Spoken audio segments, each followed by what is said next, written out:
next few weeks, I'll be releasing a special 9-part AI series for parents. It's designed for families who know that AI matters, but don't want to be swept away by fear, hype, or confusion. We'll look at how AI is changing education, work, creativity, financial literacy, and the future our children are walking into. But the heart of the series is reassurance. Your child does not need to be afraid of this future, and neither do you. With the right mindset, the right conversations, and the right guidance, AI can become part of a hopeful, empowering family future. Hi, everyone. Did you know your child is planning a career right now? Whether they know it or not, they are. Every interest, every subject preference, every I want to be a moment, they're building a picture of the future. I need to tell you something uncomfortable about that picture. The careers most children are aiming for in 2026 in technology, in data, in professional services or creative work are among the careers most likely to be significantly disrupted by AI within the next 10 to 15 years.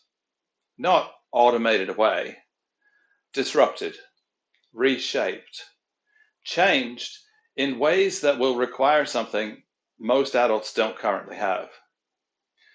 Today, I want to talk about what that thing is and why it starts with what you teach your child about money right now.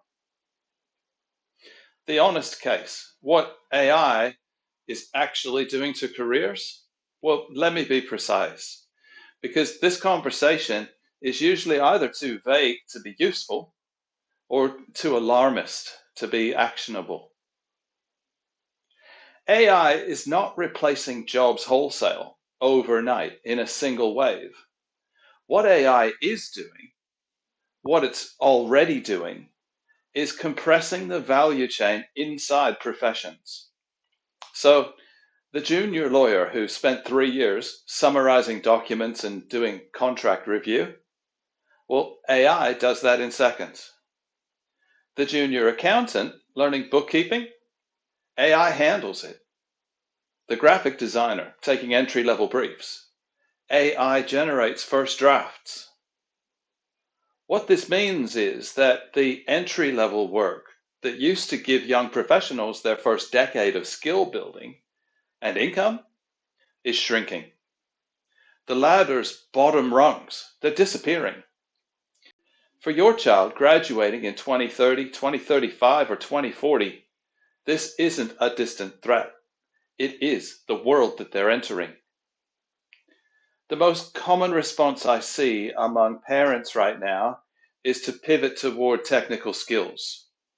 Learn to code, learn AI tools, be the person who works with the technology, not the person displaced by it. This is understandable, and it's partially right. Technical fluency will matter, but it misses something. Because here is what will not change, regardless of how the technology develops. Your child will earn money. They will make decisions about that money. They will face pressures to spend it, save it, invest it, give it away, protect it. They will navigate the emotional and practical complexity of family life, and they will do it in an economy that's more volatile, more unpredictable, and more demanding of genuine financial judgment than anything their parents faced.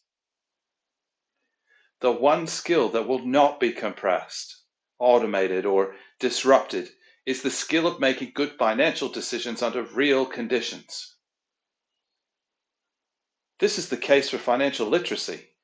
It's the meta skill. Okay, I want to make a historical argument here because I think it is more persuasive than anything I could say about AI specifically. Every major economic disruption in the last 200 years, industrialization, electrification, computing, the internet, it displaced workers. Every single one. And in every single one, the people who navigated the disruption most successfully were not the people who happened to be in the right industry at the right time.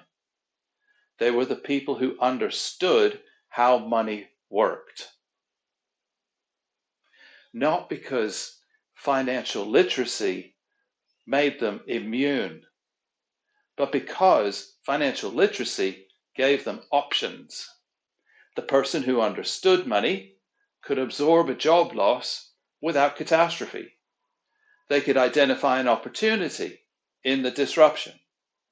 They could make long-term decisions while others were reacting to short-term pressure.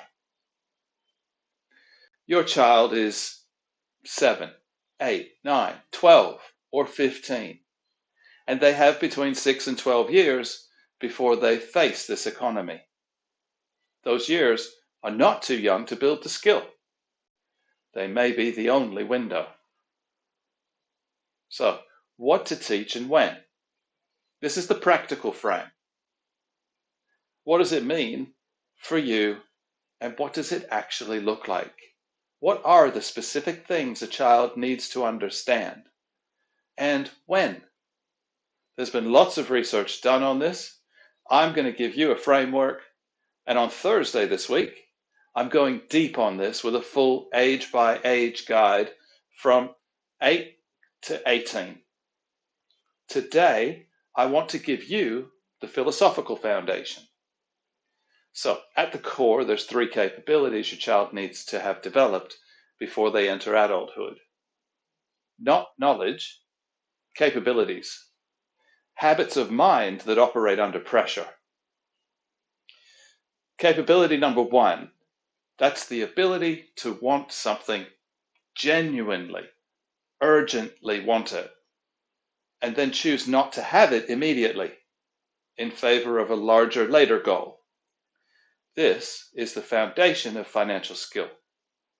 No investment thesis, no budgeting system, and no savings plan works without it. Capability number 2.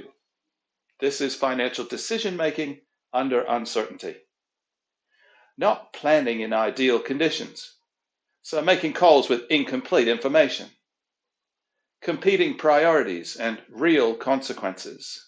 Making a decision with 70% of the information you'd like to have, rather than waiting for 90. This is what every significant financial decision in adulthood looks like. It's learned through experience, not instruction. Capability 3, recovery from financial error without that feeling of shame and the spiral that goes with it. Every person makes financial mistakes. The variable that separates those who recover from those who don't is not intelligence or income. It is whether the mistake is treated as data or as a verdict. This belief is formed in childhood, and it's formed by how the adults around them respond to their own money mistakes. Gerri and Phil, the characters at the center of the Financial Adventure Club stories, are living through exactly this. In every episode, they face a real financial decision with real consequences. They make mistakes. They recover. They develop opinions about money that shift and deepen as the series progresses. They're not being taught financial literacy. They're practicing it. And that distinction, practicing rather than being taught, is exactly the difference between capability and knowledge. If you want to give your child a structured environment where these 3 capabilities develop naturally week by week, the link is in the description. Your question for this video: what do you think is the most important financial capability to build before age 18? Tell me in the comments. I'm genuinely curious what parents in this community prioritize. Until next time, see you.